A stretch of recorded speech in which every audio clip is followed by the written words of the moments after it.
তাবিজ।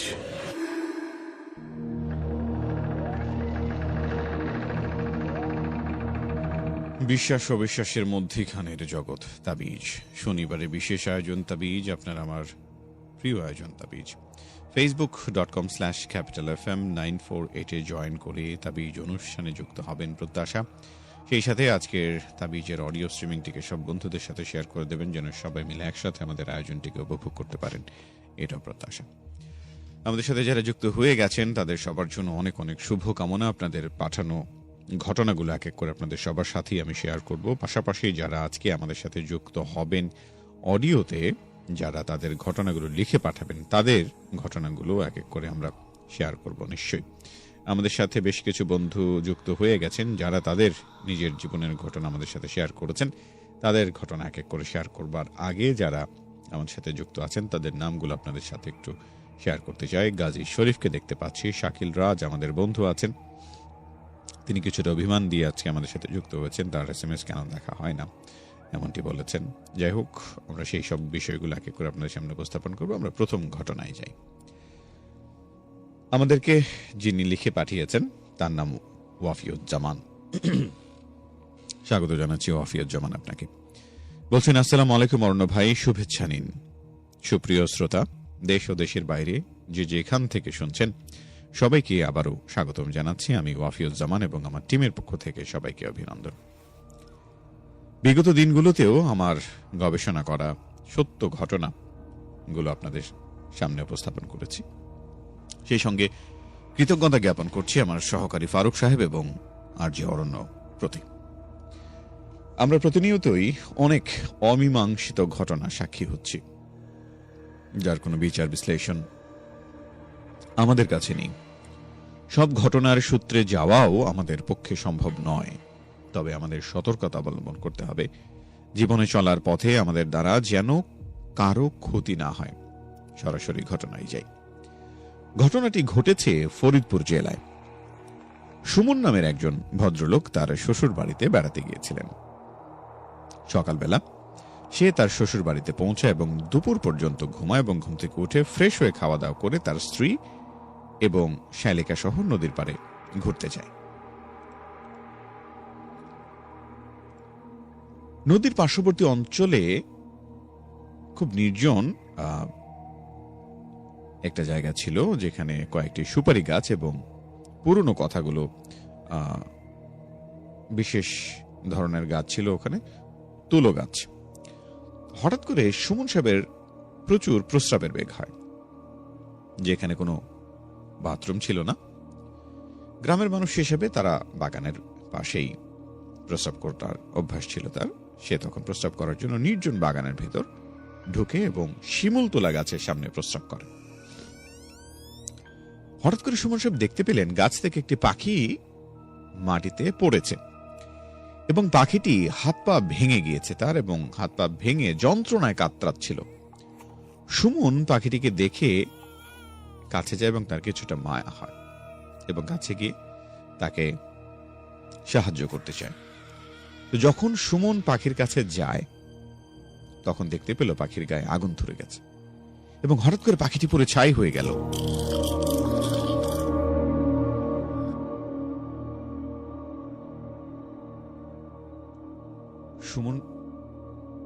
সুমনের গায়ে অনেকটা শিহরণ দিয়ে ওঠে এবং তার চোখে সে বিশ্বাস করতে পারছিল না আসলে সে কি দেখল। তারপর দ্রুত সে সেই স্থানটি ত্যাগ করল।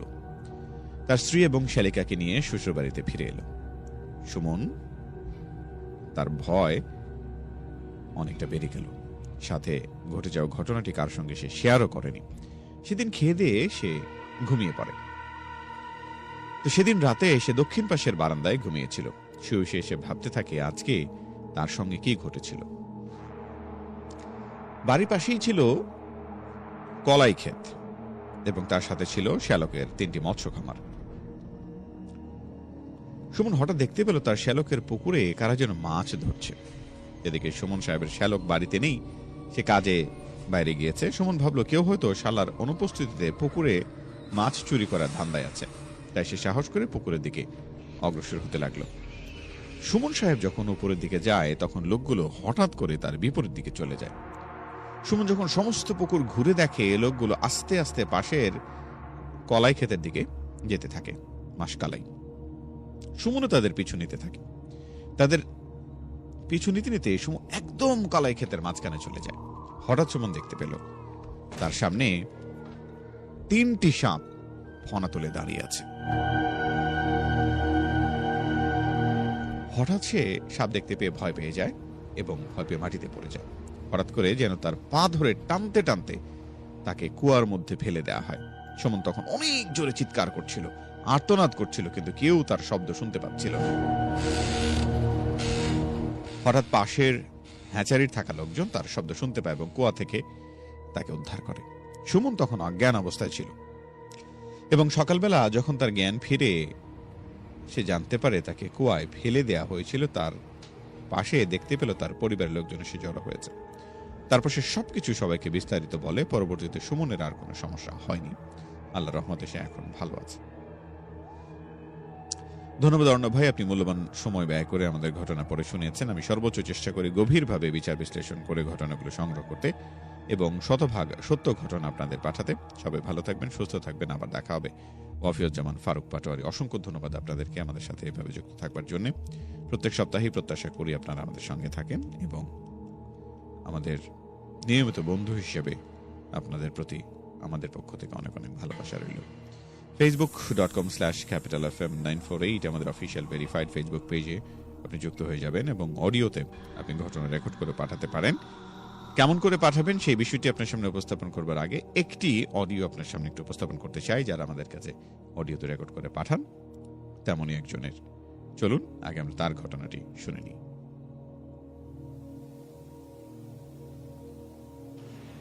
আসসালামু আলাইকুম অরণ্য ভাই। ওয়ালাইকুম আসসালাম। আমি শেখ মাহমুদ রানা লিমন। আমি গাজীপুর থেকে জয়দেবপুর 28 নং ওয়ার্ড থেকে আজকে আমি একটা ঘটনা পাঠাচ্ছি। এটা আমার 11 নম্বর ঘটনা। আর আশা করছি আপনি ভালো আছেন এবং আজকে যেই ঘটনাটা আমি পাঠাবো এই ঘটনাটা আমার নানি তার নিজ মুখে বলবে। কলা ছিল কলের মধ্যে নানি নিজের মুখের ঘটনা আমরা শুনতে চাই। কালা হত্যা আমি মনে করছি কি বলে শাহজাহানের মাই বুঝি জানতাম কে কারাগর হয়ে কাছে ঘরে কল চাপটা আছে ওখানে বইতে আছে শাহজাহানের মাই না শাহজাহানের মাই মানে শাহজাহানের মাই একটা দম করে না করোনা ছেড়ে দিয়ে করলে যায় হরে মুখে গিয়ে হাতে ধরছি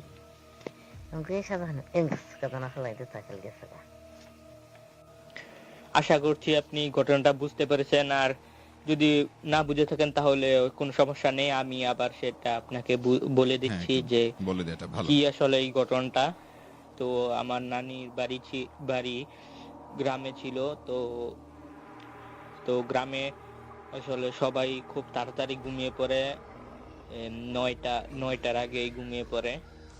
তো গ্রামে সাধারণত টয়লেট, গোসলখানা বা যেই টিউবওয়েল, কল এগুলো অনেক দূরে দূরে থাকে। তো একদিন আমার নানি ঘুমতে সব শুনলো যে কে যেন টিউবওয়েল মানে কল চাপছে, পানি পড়ছে, এরকম শব্দ শুনতে পেল। তো সে উঠে দেখে যে কে যেন ওখানে একটা দাঁড়িয়ে, কলপার বাইরে যেটা বাড়ি থেকে, তো ওখানে দাঁড়িয়ে দেখে যে ওখানে কে যেন একটা মানে কালো কাপড় পরেছিল এবং কল চাপছিল, পানি উঠাচ্ছিল কল চেপে। তো নানি জিজ্ঞেস করছিল যে আরে কে আপনি, হয়তো পরিচিত কেউ, কারো নাম ধরে তাকে ডাকছিল যে আপনি উত্তর দিচ্ছেন না কেন। তো এরকম সে তারপর ওখানে গিয়ে তার হাত ধরলো। ওই তার হাত নাকি পুরোটা কালো ছিল, কাপড় কালো একদম পুরো। সে শুধু দাঁড়িয়ে কল চাপছিল, কোনো উত্তর দিল না। হঠাৎ মানে নানি সেই মানে ওই অপরিচিত যিনি তার হাত ধরলেন, তারপর মানে এত জোরে একটা মানে ধাক্কা দিল, তাকে ফেলে দিল, আমার নানিকে ফেলে দিল, তারপর ওখান থেকে চলে গেল। তো এই ছোট একটা ঘটনা, এই ছোট কিন্তু এই ঘটনার ভয়াবহতা কিন্তু অনেক। নিশ্চয়ই। এই ঘটনার ভয়াবহতা অনেক আসলে। এরপরে আমি কিছু ঘটনা বলবো, ছোট ছোট ঘটনা, হয়তো কয়েক মুহূর্তের ঘটনা অথবা কয়েক সেকেন্ডের কিছু ঘটনা, কিন্তু এই ঘটনাগুলো যাদের সাথে ঘটেছে তাদের কিন্তু এরপরে আর কোনো জীবনের ঘটনা থাকতে পারতো না, এরকম হতেও পারতো। তো এরকম ভয়াবহ কিছু ঘটনা, কিছু মুহূর্তের কিছু ঘটনা।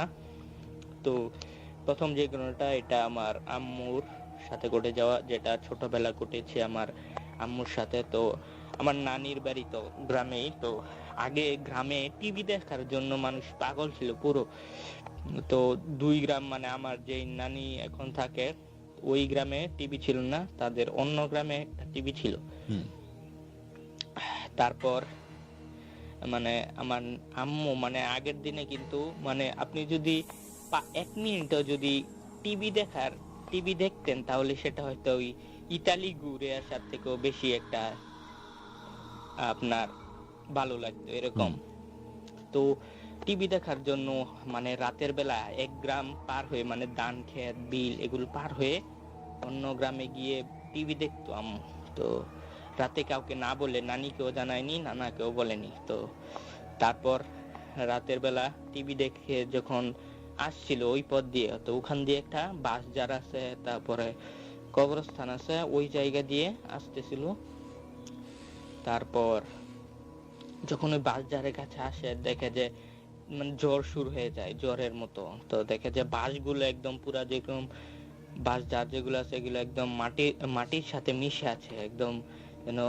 তো তারপর মানে আম্মু কি হলো, আম্মু তারপর ওই রাস্তা দিয়ে আর আসেনি, বুঝে গেছে যে কিছু একটা আছে। তারপর একটা অন্য বাড়ির দিক দিয়ে ঘুরে তারপর অন্য একটা রাস্তা দিয়ে তারপর বাসায় এসে, তারপর মানে নানিকেও বলেনি, পরবর্তীতে জানিয়েছে, বলে যে কাউকে না জানিয়ে গেছিল, এই জন্য বকা খেয়েছে অনেক। তো এরপর একটা ঘটনা, এটা হলো আমার নানির ভাইয়ের সাথে ঘটে যাওয়া। তো ওই রাস্তায়, মানে যেটা আমার আম্মুর সাথে ঘটেছিল ওই রাস্তারই একটা ঘটনা ওই জায়গার।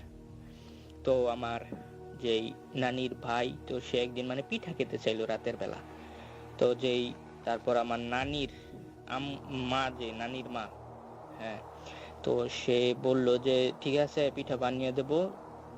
পাঠের শলা, আগে তো চুলা ধরাতো, মানে পাঠের শলা যেগুলো আছে, তো সেই শলা আনতে বলছিল। তারপর বললো যে আমাদের বাসায় তো নাই, অন্য জায়গায় গিয়ে আনতে হবে ওইটা, অন্য ওই যে হয়তো কারো বাসা থেকে আনতে হবে। তো তারপরে সে যায় তাদের বাসার দিকে যাচ্ছিল রাতের বেলা, কিন্তু রাতের বেলা পিঠা খাওয়ার লোভে সে মানে যায় ওখানে গিয়ে ওই যে পাঠের শলাগুলো নিয়ে আসে। যখন নিয়ে আসতে যাচ্ছিল তখন মানে দেখে যে ওই জায়গায় একটা লোক, মানে কালো পুরো, তারপরে চুলগুলো জট পেকে আছে, মানে যে পীর বাবা যাকে বলে এরকম টাইপের একটা। যেহেতু অনেক রাত ছিল, তারপর আবার সে ছিল অনেক ছোট, তো এগুলো দেখে আবার রাতের বেলা ওই জায়গাটা, তো খুবই ভয় পেয়ে গেল। তারপর মানে ওই লোকটা ডাকতে থাকলো তাকে যে আয় আয়, এদিকে আয়, এদিকে আয়, এই নে আমার কাছে একটা জিনিস আছে, এটা নে। মানে যখন তাকে ডাকে, তারপর সেই লোকের হাতে একটা জিনিস ছিল, ওইটা তাকে দেখায়, একটা বেল ছিল, বেল যেটা আমরা খাই ওরকম একটা বেল। তো বললো যে নে নে, এই বেলটা নে, এদিকে আয় তাড়াতাড়ি, এই বেলটা নে আমার কাছ থেকে, নিয়ে যায় বেলটা। কিন্তু সে তো অনেক ভয় পেয়েছিল, ওই জন্য আর মানে যায়নি ওদিকে। ওই লোকটা, মানে বিভৎস চেহারা ওই লোকটা বলছিল যে নে এই বেলটা নে, তোকে সারা জীবন কোনো কিছু করতে হবে না, বসে কাটিয়ে দিতে পারবি, নে, তোর আর কোনো অভাব থাকবে না, এটা নিয়ে যা। তারপর মানে এত ভয় পেল যে ওই জায়গা থেকে মানে দৌড় দিয়ে সোজা বাড়িতে এসে পড়লো। তো বাড়িতে আসার পরে সবাইকে জিনিসটা বললে তারা বলে আরে এটা তুই নিয়ে আসলি নাকি লেগা, ওইটা তো ভালোই হইতো, নিয়ে আসলি নাকি, এইভাবে মানে বলতে লাগে। কিন্তু এরকম ঘটনাগুলো কিন্তু খুবই ভয়াবহ হয়। এরকম ঘটনা ঘটানোর যদি আপনার সাথে না ঘটে তাহলে হয়তো আপনি বুঝবেন না এর এর ভয়াবহতা কতটুকু হতে পারে। একেবারে তাই। শুনছেন ক্যাপিটাল এফএম 94.8, আমাদের নিয়মিত বন্ধু। অনেক অনেক ধন্যবাদ রানা আপনাকে আমাদের সাথে যুক্ত থাকার জন্য। facebook.com/capitalfm 948 জয়েন করে থাকলে অসংখ্য ধন্যবাদ আপনাকে। আর প্রত্যাশা করব ঠিক এভাবে আমাদের সাথে যুক্ত হবেন। আমি পরের ঘটনায় যাচ্ছি। গাজী শরীফ আমাদের বন্ধু পাঠিয়েছেন যে ঘটনাটি, সেটি আপনাদের সাথে শেয়ার করতে চাই। বলছেন, আসসালামু আলাইকুম, আমি মুন্সিগঞ্জ থেকে জয়েন করছি। আমি গাজী শরীফ, আশা করি ভালো আছেন। আমি জানি আপনি সবসময় ভালো দলেই থাকেন। যাই হোক, কথা না বাড়িয়ে মূল ঘটনায় যাই। কিছুদিন আগের কথা, জানুয়ারি মাসের শেষের দিকের কথা। গ্রামের বাড়িতে বোঝে নেই যে আমরা র্যাকেট খেলার মাঠ বেশিরভাগ বিলে বানিয়ে থাকি। হ্যাঁ, তো ওখানে প্রত্যেক দিন রুলস অনুযায়ী খেলতে যাই, আর খেলা শেষ করে ফিরি 10:30-11টা। তো সেদিন ছিলাম আমি একা। তো মাঠে যেতে হলে ছোট একটা জঙ্গল পেরিয়ে যেতে হয়। আমি আমার মতো হাঁটছি, হঠাৎ করে আমি নুপুরের শব্দ পাই। আমি তাড়াতাড়ি করে মাঠে গেলাম, গিয়ে আমার বন্ধু জয়কে বললাম, আর আমার চাচাতো ভাই মাহিম গাজীকে বললাম। ওরা ঘটনা দেখার জন্য সেখানে গেল। গিয়ে যা দেখলাম, সত্যি আমরা অবাক হয়ে গেলাম। একটা বৃদ্ধ লোক শীতের রাতে উলঙ্গ হয়ে গোসল করছে। সে যত পানি ঢালে শরীরে তত নুপুরের শব্দ হয়, এবং নিকটে এক পর্যায়ে আমার চাচাতো ভাই মাহিমের দিকে লোকটা চোখ বড় করে তাকায়। মাহিম আর জয় অনেক ভয় পায়, আমিও ভয় পাই। আমরা দৌড়াদৌড় পড়তে থাকি এবং বাসার দিকে রওনা হই। এই ঘটনার পরের দিন 3 জনের অনেক জ্বর আসে, এবং এটাই ছিল আমাদের ঘটনা। পড়ে শোনানোর জন্য ধন্যবাদ।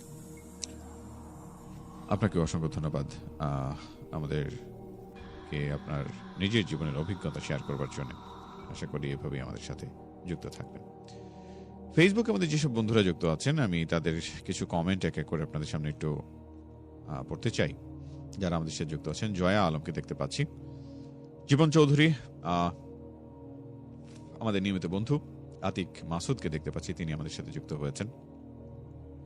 সেই সাথে শাহেদ আহমেদ রাফি তিনি যুক্ত আছেন, অসংখ্য ধন্যবাদ। হাবিবুর রহমান যুক্ত হয়েছেন আমাদের সাথে। ওয়াসিম আহমেদ নাদিম, তার নাম, বাড্ডা থেকে যুক্ত হয়েছেন। বিল্লাল আছেন, রাসেল সর্দার, দিঠি আক্তারকে দেখতে পাচ্ছি। রিপন আহমেদ যুক্ত হয়েছেন, অসংখ্য ধন্যবাদ আপনাকে। হামজা আছেন আমাদের সাথে, সেই সাথে রিফান রয়েছেন, সাগর সরকার আছেন, জুবায়ের হাসান সৌরভ, জিহাদ সরকারকে দেখতে পাচ্ছি, তিনি যুক্ত হয়েছেন। অনেক ধন্যবাদ সবাইকে সঙ্গে থাকবার জন্য। এর পরের ঘটনায় যাব। যিনি পাঠিয়েছেন তার নাম এমডি শরীফুল তুষার। বলছেন, আসসালামু আলাইকুম অরুণ ভাইয়া, আশা করি ভালো আছেন। আমার নাম তুর। আমি আমার বাবার আইডি থেকে 4র্থবারের মতো ঘটনা পাঠাচ্ছি। তো ঘটনাটি শুরু করা যাক। ঘটনাটি আমার নানুর থেকে শোনা, আমি নানুর মতো করেই বলছি। আমি তখন ছোট ছিলাম। আমার বাবার নাম ছিল রহমান। আমার বাবা একজন কবিরাজ ছিলেন। একদিন মাঝরাতে আমরা সবাই যখন ঘুমিয়েছিলাম, তখন একজন লোক আমাদের দরজায় টোকা দেয়। দরজা খুললে লোকটি বলেন, রহমান সাহেব কই, ওনারে তাড়াতাড়ি ডাকেন, আমার মেয়ের কি যেন হয়েছে। এরপর আমার বাবা ওনার সাথে ওনাদের বাড়িতে যান। গিয়ে দেখেন ওনার মেয়েকে জিনে আসর করেছে। আমার বাবা অনেক ঝাড়ফুঁক করেন এবং জিনটিকে বলেন এই মেয়ের শরীর ছেড়ে চলে যেতে। জিনটি বলে, তুই আমাকে ওর শরীরে থাকতে দিলি না, দেখিস তোদের আমি কি করি। এরপর আমার বাবা বাড়িতে ফিরে আসেন। এর পরের দিন সন্ধ্যায় আমার মা যখন পুকুর পাড়ে হাঁড়ি পাতিল ধৌত করছিলেন, তখন পিছন থেকে কেউ আমার মাকে জোরে ধাক্কা দিয়ে পুকুরে ফেলে দেয় এবং পানির নিচ থেকে মায়ের পা ধরে আরো নিচে টেনে নিয়ে যাচ্ছিল। আমার মা অনেক কষ্টে পানি থেকে উঠে আসেন এবং আমার বাবাকে সব খুলে বলেন। এরপর আমার বাবা বলেন সন্ধ্যায় ওখানে না যেতে। এরপর একদিন আমাকে নাকি খুঁজে পাওয়া যাচ্ছিল না। প্রায় 6-7 ঘন্টা পর আমাকে বাড়ির পাশে থাকা বট গাছের তলায় খুঁজে পাওয়া যায়। এর 2 দিন পর আমার মা রাতে বাথরুমে যাওয়ার উদ্দেশ্যে রওনা হলে তিনি দেখেন বাথরুমের সামনে অনেক লম্বা একজন অবয়ব দাঁড়িয়ে আছে। এটা দেখার পর আমার মা ঘরে ফিরে আসতে নিলে অবয়বটি বলে, দাঁড়া, তুই কই যাস? তোর স্বামী আমারে ওই মেয়ের শরীরে থাকতে দেয় না, আমি তোরে আজকে ছাড়ব না। এই ঘটনা ঘটার পর আমার বাবা আমাদের বাসায় মিলাদ দিয়ে বাড়িটিকে বন্ধ করে দেন এরপর আলহামদুলিল্লাহ আমাদের সাথে আর কিছু হয়নি। ভাইয়া ভালো লাগলে পড়ে শোনাবেন, আপনার অনেক বড় ফ্যান, রেডিওতে শোনার কারণে উপস্থিতি দেখাতে পারি না, ভালো থাকবেন, আসসালামু আলাইকুম। তুর অসংখ্য ধন্যবাদ, অনেক অনেক ভালো লাগা যে তুমি সঙ্গে আছো, সেই সাথে অনেক ভালোবাসা তোমার জন্য। facebook.com/capitalfm948 আমাদের অফিসিয়াল ভেরিফাইড ফেসবুক পেজে আশা করি যুক্ত হয়ে যাবে, যেন আমি একসাথে তোমার ঘটনাগুলো শুনতে পাই। আমাদের সাথে বেশ কিছু বন্ধু যুক্ত আছেন, আমরা তাদের ঘটনাগুলো আপনার সামনে উপস্থাপন করছি। এবারে আমরা এর পরের ঘটনায় যেতে চাই, এবং সেই ঘটনাটি যিনি পাঠিয়েছেন একটি ছোট ঘটনা, সেটি আমরা একটু শুনে দেখি যে সেই বন্ধু আসলে আমাদের জন্য কি পাঠিয়েছেন।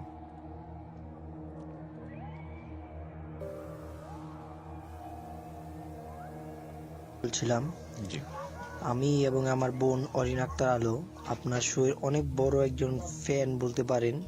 প্রায় 2 বছর ধরে তাবিজ দেখছি। তো আজকে আমি প্রথমবার কোনো একটা গল্প পাঠাচ্ছি তাবিজে, জি অডিওর মাধ্যমে।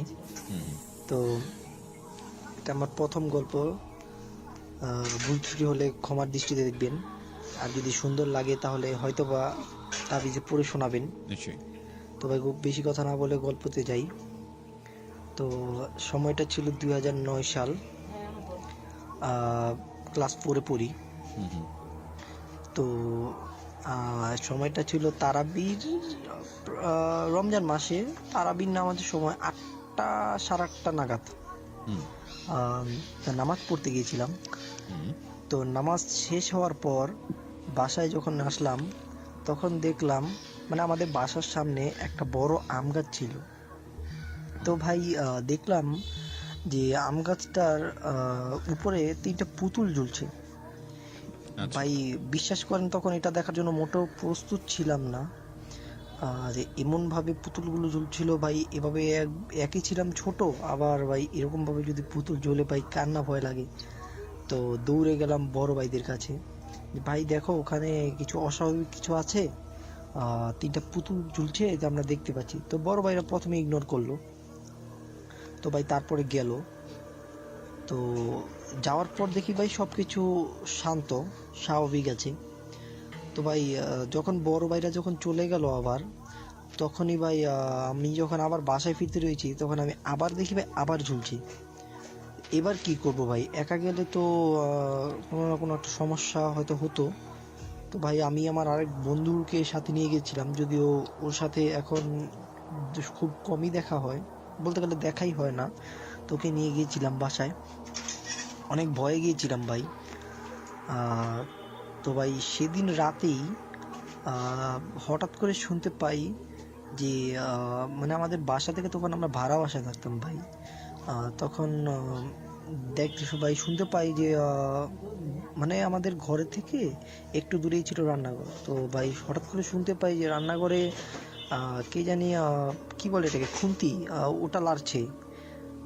তো ভাই অসংখ্য একটা ভয়ের মধ্যে ছিলাম ভাই, অনেকদিন এরকম হয়েছে। তারপরে ভাই প্রায় অনেক সময় এটাও শুনতে পেতাম যে ভাই আমাদের ঘরের টিন কি যেন আঁচড় দিচ্ছে। তারপর ভাই আমার অস্বাভাবিক অনেক অনেক ঘটনা ঘটতো ভাই, আমি ভয়ে রাত্রে মাকে ছাড়া বাইরেই বেরোতাম না। তো এরকম ভাবেই চললো কয়েকদিন। তারপর ভাই হঠাৎ করে শুধু আমার থেকে নয় ভাই, আমাদের এলাকার অনেক মানুষই মানে অবজেকশন দিয়েছিল যে গাছটার মধ্যে কিছু না কিছু আছে। তো তারপরে গাছের উপর এই কি বলে পেরেক আছে না, ওটা মারা হয়। তারপর থেকে ভাই ঘটনা আর ঘটেনি। তো এটা হলো আমার জীবনে বাস্তব একটা ঘটে যাওয়া ঘটনা। কি ভাই আমাদের বাড়িটা ছিল আবার হিন্দুদের বাড়ি, ঠিক আছে, ওখানে আগে হিন্দুরা বসবাস করতো। তারপর অনেকদিন জায়গাটা পরিত্যক্ত ছিল, তারপর হয়ে যেত ভাই। তারপর থেকে অনেকদিন পরে বাড়িটা যখন বিক্রি হয় মুসলিমদের কাছে, তারপর থেকে ভাই এই সব ঘটনা ঘটে। এ বাসায় আমরা এরকমও দিয়ে দেখতে পেতাম ভাই, আম গাছের নিচে অনেক হিন্দুরা আপনার কি বলে এটাকে, লেবু বা অন্যান্য পূজার সামগ্রী এসে রেখে রেখে যেত, তারা বলতো যে এটা ভোগের ভোগের জন্য। আম, তো ভাই এটা ছিল আমার জীবনের বাস্তব ঘটে যাওয়া একটা ঘটনা। আমি আরেকটা বলছি, যেটা আপনার আমার বাবার মুখ থেকে আমি শুনেছিলাম। আচ্ছা। তো এটা ভাই ঘটেছিল, এটা এখনো ঘটে ভাই, ঘটেছিল বলে ভুল হবে, এটা এখনো ঘটে। যে আমার বাবার যে এলাকায় থাকে সে এলাকায় আপনার ভুতুড়ে একটা পরিবেশ আছে, এখনো আছে, সে আগে থেকেই। ওই মানে ওই একটা অঞ্চল আছে, মানে একটা এলাকা আছে, ওই নিচ দিয়ে রাত্রেবেলা কেউ খাবার নিয়ে যায় না। আচ্ছা। কেউ যদি খাবার নিয়ে যায় ভাই, তাহলে আপনার খাবার পায় না বা অজ্ঞান হয়ে থাকে, এরকম বিভিন্ন ধরনের কাহিনী ওই জায়গায় হয়ে থাকে। তো ভাই ওখানে আমার বাবার মুখ থেকে শুনেছিলাম বিশাল বড় একটা দৈত্য, যার এক পা এক বিল্ডিং এ থাকে আর এক পা আরেক বিল্ডিং এ থাকে। তো এরকম আমি আমার বাবার কাছ থেকে শুনেছি, যদিও আমি কখনো সেটা দেখিনি বা সততা প্রমাণ পাইনি। ওই জায়গায় যাওয়া পড়ে না বাবার এলাকায়, তো এই সম্ভবত এই কারণেই। তো ভাই এটা ছিল আমার ঘটনা ভাই, ভালো লাগলে পড়ে শোনাবেন ভাই। প্লে করেছি। আপনি অনেক ভালো থাকবেন, আল্লাহ আপনাকে সুস্থ রাখুক এবং আল্লাহ তাআলা আপনাকে ভালো থাকার তৌফিক দান করুন, এটা নিয়ে আমি শেষ করছি। তো আশা করি ভাই পরে আরো গল্প আপনাকে পাঠাবো ইনশাআল্লাহ। অনেক অনেক ধন্যবাদ। এবং আপনাদের ভাই বোনের মধ্যে বেশ মিল আছে, বোঝাই যাচ্ছে আপনারা খুব একে অন্যের সাথে অত্যন্ত মানে ভালোবাসার বন্ধনে আবদ্ধ, এবং এই মিলগুলো থাকুক সেটাই প্রত্যাশা করি।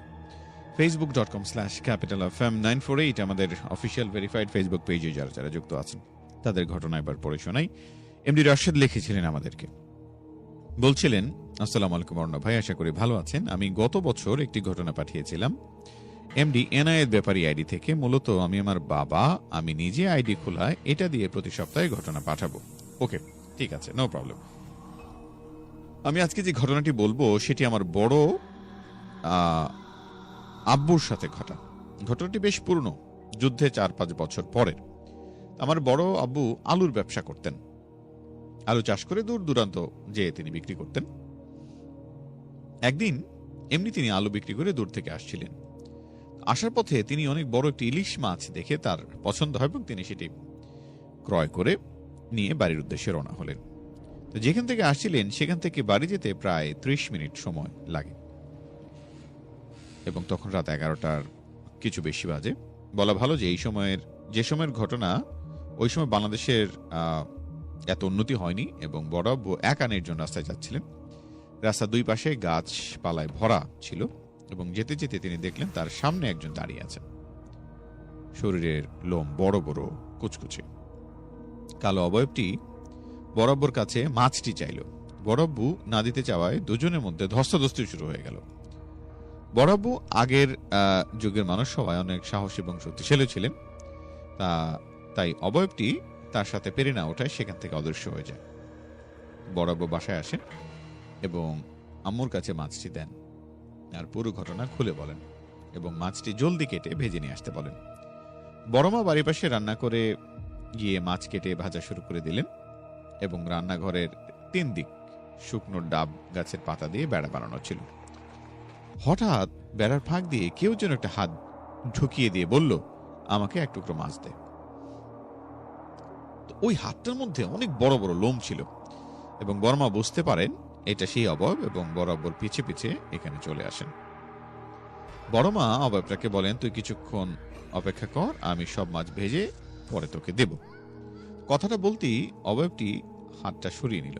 মাছ ভাজা হলে বড়মা মাছের টুকরোগুলো একটি পাত্রতে নিয়ে বললেন, এইবার নে। তখন অবয়বটা আবার বেড়ার ফাঁক দিয়ে হাত দিতেই বড়মা যেই লোহার চামচ বা এক কথায় খুরচুন সেটা দিয়ে মাছ ভাজছিলেন, সেই গরম খুরচুনটা দিয়ে অবয়বটার হাতে ছ্যাঁকা দিয়ে দিলেন। অবয়বটা বিকট শব্দে চিৎকার করে উঠল। বড়মা তখন মাছের পাত্রটি নিয়ে বাড়ির ভিতরে চলে আসেন এবং সাথে যা ঘটেছে তা বড় আব্বুকে বলেন। পরের দিন বড় আব্বু এবং বড়মা সেই জায়গায় একটি মরা কাক দেখতে পান। আশা করি ঘটনাটি সবার ভালো লেগেছে, এবং আমার বড় আব্বু এবং বড়মা মারা গেছেন অনেক আগেই, সবাই তাদের জন্য দোয়া করবেন। আমি আরো অনেক ঘটনা পাঠাবো, তাই সবাই তাবিজের সাথে থাকবেন। ধন্যবাদ। অসংখ্য ধন্যবাদ আপনাকে রাশেদ আমাদের সাথে যুক্ত থাকবার জন্য। facebook.com/capitalfm 948 জয়েন করেছেন, অসংখ্য ধন্যবাদ আপনাকে। এবং পাশাপাশি যারা আমাদের তাবিজ অনুষ্ঠানে ঘটনা লিখে পাঠান নিয়মিত, তাদের ঘটনাগুলো এক এক করে আমরা উপস্থাপন করতে চাই। এবারে আমরা আমাদের তাবিজের গ্রুপ থেকে একটি ঘটনা পড়ে শোনাচ্ছি। জীবন চৌধুরী যে ঘটনাটি পাঠিয়েছেন বলছেন, আসসালামু আলাইকুম ভাইয়া, আজকের ঘটনাটা আমার এক এফবি ফ্রেন্ড, মানে ফেসবুকের এক বন্ধু দিয়েছে। আমার বাড়ি বরিশাল জেলার কীর্তনখোলা নদীর পাশেই। ছোটবেলা থেকেই গ্রামেগঞ্জে থেকে মানুষ, আমি ভূতের ভয় একেবারে নেই বললেই চলে। অনেকের মুখে শুনেছি সন্ধ্যার পর কীর্তনখোলার পাশ দিয়ে হেঁটে গেলে নাকি অশরীরীর দেখা পাওয়া যায়। আমি কখনো এসব বিশ্বাস করতাম না। সেবার মামার বাড়িতে গিয়েছিলাম একটা কাজে, এক পরিচিত মামার মোটর নৌকায় গিয়েছিলাম। বাসায় ফেরার পথে সন্ধ্যা হয়ে যায়। চাচার গঞ্জে কাজ ছিল দেখেই আমাকে বাড়ি থেকে বেশ খানিকটা দূরে নামিয়ে দেয়। আমাকে জিজ্ঞেস করছিলেন যে সমস্যা হবে নাকি। আমি না করি। চাচাকে বিদায় দিয়ে বাড়ির পথে হাঁটতে লাগলাম। সন্ধ্যা নেমেছে তখন চারপাশে। খুব দ্রুতই রাতের আঁধারে চারপাশ ঢেকেও যাবে। আমার সাথে কোনো আলো ছিল না, তবে বাড়ি খুব একটা দূরের পথ না, বাঁকা পথে গেলে 15 মিনিট, আর সোজা রাস্তা দিয়ে গেলে 25 থেকে 30 মিনিট। আচ্ছা, সেই দিন বাংলাদেশের সাথে ইংল্যান্ডের খেলা ছিল, তাই আমি সময় বাঁচানোর জন্য বাঁকা পথ, যাকে বলি শর্টকাট রাস্তা ধরে হাঁটা দিলাম। হনহন করে হাঁটছি। সবাই মনে বাংলাদেশের খেলা দেখছে, কাউকে দেখলাম না পথে। প্রায় 4-5 মিনিট হাঁটার পর আমার পাশে একটা ঝুপে ধপ করে কি যেন একটা পড়লো। বলতে ভুলে গেছি, শর্ট রাস্তাটা একটু জংলা টাইপের এলাকার মধ্য দিয়ে, চারপাশে ঝিঝি পোকার ডাক শোনা যাচ্ছে। আওয়াজটা শুনেই আমি থেমে গেলাম। একদম চুপ করে দাঁড়িয়ে রইলাম 20 সেকেন্ড। কান খাড়া করে শোনার চেষ্টা করলাম কিসের আওয়াজ হলো, কিন্তু কোনো শব্দ আর হলো না। আমি নাছোড়বান্দা আস্তে আস্তে পা টিপে এগিয়ে গেলাম ঝোঁকের দিকে। অনেকে ভাবেন হয়তো মিথ্যে বলছি, কিন্তু ভাই আমি আসলে অনেক সাহসী ছিলাম। একা হাতে গভীর রাতে 2টা চোর একসাথে ধরেছি। আমার ভয়ডর অনেক কম। যাই হোক, ঝোপের পাশে দাঁড়িয়ে উকি দিলাম। উকি দিয়ে চমকে উঠলাম। ওই পাশে দেখলাম একটা সাদা কাপড় পরা মহিলা ঝুঁকে আছে কিছু একটার ওপর। দেখে মনে হলো কোনো চার পেয়ে জানোয়ার। অন্ধকার হতে যাচ্ছে, দৃষ্টি পরিষ্কার না। মহিলা পাশ থেকে গজগজ শব্দ হচ্ছিল। হাড় ভাঙার আওয়াজ কানে এলো। কর্মর করে কি যেন খাচ্ছে।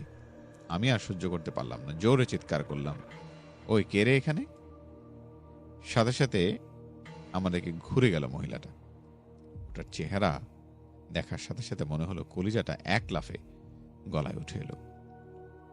বহু কষ্টে নিজেকে দাঁড় করে রাখলাম। মহিলার বয়স বুঝতে পারিনি, তবে সাদা চুল, সাদা কাপড় এবং সারা মুখে লেগে থাকা রক্ত এবং সামনে পড়ে থাকা একটা মাঝারি সাইজের গরুর মৃতদেহ দেখে কিছু বুঝতে বাকি রইল না। এরপর শুধু এটুকু মনে আছে যে জ্ঞান হারাবার আগে জোরে কয়েকবার লা ইলাহা ইল্লাল্লাহু আল্লাহু আকবার পড়ছিলাম। মহিলাটা চোখের পলকেই মরা গরুটা রেখে আমার দিকে এগিয়ে এলো। এরপর আমার আর কিচ্ছু মনে নেই। জ্ঞান ফেরার পর নিজেকে আবিষ্কার করি আমাদের বাড়ির উঠানে। সামনে এলাকার সব মুরব্বী এবং গঞ্জের বড় হুজুরও বসে আছেন। ওনাদের কাছে শুনতে পাই রাতে রাস্তা দিয়ে ফেরার পথে আমাদের বাড়ির 3 বাড়ির পরের রহমত আলী চাচা আমাকে দেখতে পান। এরপর আরো মানুষের সাহায্যে আমাকে বাসায় নিয়ে আসেন। আশ্চর্যের ব্যাপার যে সেই দিন আমার থেকে একটু দূরে একটা আধ খাওয়া গরুর মৃতদেহ পাওয়া গিয়েছিল। গরুটির শরীরের বাকি অংশ পাওয়া গেলেও মাথা থেকে পেট পর্যন্ত ছিল না। অনেক অনেক ধন্যবাদ অদ্ভুত এই ঘটনাটি আমাদের সাথে শেয়ার করবার জন্য। ঠিক এভাবে আমাদের সাথে যুক্ত থাকবেন প্রত্যাশা করি। জীবন চৌধুরী আমাদের নিয়মিত একজন বন্ধু, প্রত্যেক সপ্তাহেই আমাদের সাথে যুক্ত থাকে, আজও আমাদের সাথে আছে। অসংখ্য ধন্যবাদ জীবন চৌধুরী তোমাকে। facebook.com/capitalfm 948 আমাদের অফিসিয়াল ভেরিফাইড ফেসবুক পেজে আশা করি যুক্ত হয়ে যাবেন। এবং এক এক করে যারা যুক্ত আছেন তাদের কথা একটু আমি পড়ে দিতে চাই। আব্দুল্লাহ আল ইজাজকে দেখতে পাচ্ছি, স্বাগত জানাচ্ছি আপনাকে। মায়াবী রাজকন্যা, সেই সাথে রয়েছেন তার নাম হচ্ছে সিফাত। আচ্ছা, সেই সাথে জীবন চৌধুরী, মায়াবী রাজকন্যা আছেন আমাদের সাথে। ফৌজিয়া রহমান জিম, আসসালামু আলাইকুম। অনেক অনেক ধন্যবাদ ফৌজিয়া সঙ্গে থাকবার জন্য। facebook.com/capitalfm 948 আমাদের অফিসিয়াল ভেরিফাইড ফেসবুক পেজে আপনি যুক্ত হয়ে যেতে পারেন এবং সেখান থেকে আপনার নিজের জীবনের ঘটনাগুলো এক এক করে আমাদের সামনে উপস্থাপন করতে পারেন। নিলয় হাসান সাব্বির আমাদের নিয়মিত বন্ধু বলছেন, হে অর্ণব ভাই কেমন আছেন? আশা করি নিশ্চয়ই অনেক ভালো আছেন। আমি আলহামদুলিল্লাহ ভালো। তো ভাইয়া কয়েক সপ্তাহ আগে একটা ঘটনা পাঠিয়েছিলাম, এরপর থেকে বেশি একটা সময় হয়ে ওঠেনি, আর তাছাড়া কোনো ঘটনা কালেক্ট করতে না পারায় লিখেও পাঠাতে পারিনি, তাই আজকে আরো একটা ঘটনা নিয়ে হাজির হলাম। আমি ফরিদপুর থেকে লিখছি। আমার ঘটনাটা আমাদের ফরিদপুরের একটি জায়গার একজন ব্যক্তির থেকে শোনা, প্রসঙ্গত কারণেই আমি তার নামটি উল্লেখ করছি না। তো ঘটনায় যাই। বছরের শেষে শহর থেকে অনেকেই গ্রামে আসে, গ্রামের বাসায় বেড়াতে আসে। ঠিক তেমনি ভাবে রিয়াদ এসেছে গ্রামে তার চাচার বাড়িতে বেড়াতে। রিয়াদ তখন এসএসসি পরীক্ষা শেষ করেছে সবে মাত্র, তাই তার পরীক্ষার পরে বন্ধের ছুটিগুলো উপভোগ করতে গ্রামে এসেছে। ছেলেটা ছিল বেশ চঞ্চল, প্রকৃতি ডাকে সারাদিন ঘুরে বেড়াতো সে নানান জায়গায়। একদিন রিয়াদ তার চাচা ও তার চাচার ছেলের সাথে সন্ধ্যার দিকে বের হয় ঘুরতে। ঘুরতে ঘুরতে তার একটা বড় একটা জায়গায় যায় এবং তারপরে ওখান থেকে পদ্মার পাড়ে যায়। সেখানে আবার ছোট ছোট ডিঙি নৌকা রয়েছে যেগুলো এপার ওপার মানুষকে পার করে দেয়। তখন রিয়াদ বায়না ধরে যে সে নৌকায় ঘুরতে যাবে, কিন্তু তার চাচা বলল যে আজকের দিনটা ভালো না, অন্য একদিন তারা ঘুরবে। কিন্তু রিয়াদও নাচর বান্দা, সে নৌকাতে চড়বেই। অবশেষে রিয়াদ তার সমবয়সী চাচাতো ভাইকে নিয়ে একটা নৌকায় উঠল, আর তার চাচা নৌকার মাঝিকে বলল বেশি দূর না গিয়ে কাছে দিয়ে ঘুরিয়ে আনতেন। সন্ধ্যা বয়ে রাত নেমে এলো। আকাশের চাঁদের স্নিগ্ধ আলোয় পদ্মার পানিগুলো ঢেউ স্পষ্ট দেখা যাচ্ছে। নৌকা চলতে চলতে মাঝখানে চলে গেল। তখন রিয়াদের চোখে পড়ল একটু দূরেই ওপারের দুই পাশে সারিবদ্ধ কতগুলো তাল গাছ। তাল গাছের মাঝখান দিয়ে পদ্মার আরো কিছু দূরে বয়ে গেছে। তো রিয়াদ মাঝিকে বলল, আঙ্কেল আমাদের ওই তাল গাছটাকে একটু নিয়ে চলেন না। তখন মাঝি বলল, না ওখানে যাওয়া যাবে না, ওই জায়গাটা ভালো না, ওখানে নানান রকম আজে বাজে ঘটনা ঘটে। মাঝি তখন বলল, চলো তোমাদের নদীর তীরে নিয়ে যায়, হয়তো তোমার চাচা বসেছে তোমার জন্য। কিন্তু রিয়াদ কোনোভাবেই তা মানছে না, সে ওই তাল গাছের দিকে যাবেই যাবে। তো রিয়াদের বারবার অনুরোধে মাঝি তাকে আর না করতে পারলো না, আর শহর থেকে আসছে ছেলেটা, তাই মাঝি বলল, ঠিক আছে, তবে তোমরা দুজনে কালেমা তাই এবার দরুদ শরীফ পড়ো, ওখানে গিয়ে কেউ জোরে কথা বলবে না। রিয়াদ এসব কিছু তো তোয়াক্কা করলো না, কিন্তু তার চাচাতো ভাই কালেমার দরুদ পড়তে লাগলো। এটা দেখে রিয়াদ হাসছিল। তো যাই হোক, নৌকা নিয়ে তালগাছের কাছে যাবে, তখন নৌকার সামনে মনে হলো কেউ যেন জোরে ঢিল মারলো, আর তখনই রিয়াদের চাচাতো ভাই জোরে জোরে দরুদ পড়তে লাগলো। তখন রিয়াদ বলল, আরে গাধা, এটা হয়তো বড় কোনো মাছ হতে পারে। এরপর যখন তালগাছটা পার হলো তখনই যেন হঠাৎ শান্ত থাকা নদীতে প্রচুর ঢেউ আর চারপাশে বাতাস বইতে শুরু হলো। তখন ওরা সবাই একটু ভীত প্রকৃতির হয়ে গেল। নৌকা তখন শুধু এদিক ওদিক খেলতে লাগলো। তখন মাঝি লক্ষ্য করলো যে রিয়াদ এক নজরে ওখানে সবচেয়ে বড় তালগাছটার দিকে তাকিয়ে আছে, এবং এটা দেখে মাঝি ওকে ডাকলো, ওর সারা শব্দ নেই, আর এদিকে রিয়াদের চাচাতো ভাই কান্না শুরু করে দিয়েছে। মাঝি হতবাক হয়ে গেল, কি করবে তখন সে কিছুই আর বুঝতে পারছিল না। আর পদ্মার ওই তালগাছটার আশপাশে কোনো লোকজনও থাকে না। মাঝি যখন রিয়াদের হাত ধরে টান দিল তখন সে অজ্ঞান হয়ে নৌকায় পড়ে গেল। তখন রিয়াদের চাচাতো ভাই এবং মাঝি খুব চিন্তিত হয়ে পড়ল, এবং মাঝি অনেক কষ্টে নৌকাটা তীরে ভিড়ালো। তখন রিয়াদের চাচাতো ভাই তার বাবাকে ডেকে আনে। অতঃপর রিয়াদের চোখে মুখে পানি দিলে তার জ্ঞান ফিরে এসে মুখ দিয়ে লালা পড়তে লাগলো, আর সে কোনো কথাও বলতে পারছে না। ভয়ে ওর চোখ দুটো লাল বর্ণের মতো হয়ে গেছে। তখন রিয়াদের চাচা মাঝি আর তার ছেলেকে অনেক রাগারাগি করলো। তারপর তখন তারা রিয়াদকে বাসায় নিয়ে যায়। ঘটনাটা এখানে শেষ হতে পারত, কিন্তু সেটি হয়নি। এরপর থেকেই নানান রকম অদ্ভুত সব অশরীরী ঘটনা ঘটতে থাকে। বিভিন্ন হুজুর কবিরাজ দেখানো হয়, আবুল তাবুল বলে রিয়াদ।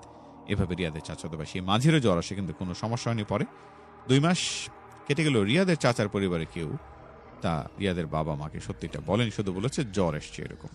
অনেক খোঁজাখুঁজি করা হয় এবং শরীর রক্তাক্ত করে ফেলে একটা সময়, এবং তাকে আর এরপরে আর তাকে কোথাও খুঁজে পাওয়া যায়নি। অনেক ধন্যবাদ নিলয় হাসান সাব্বির, আমাদের নিয়মিত বন্ধু, সঙ্গে থাকবার জন্য। বেশ কিছু ঘটনা এক এক করে আমরা পড়লাম। এই ঘন্টার সময় একেবারে শেষ, নতুন ঘন্টা এবারে ফিরবো। শুনতে থাকুন ক্যাপিটাল এফএম 94.8। তাবিজ নিয়ে জাহান অরণ্য আছে আপনার জন্য।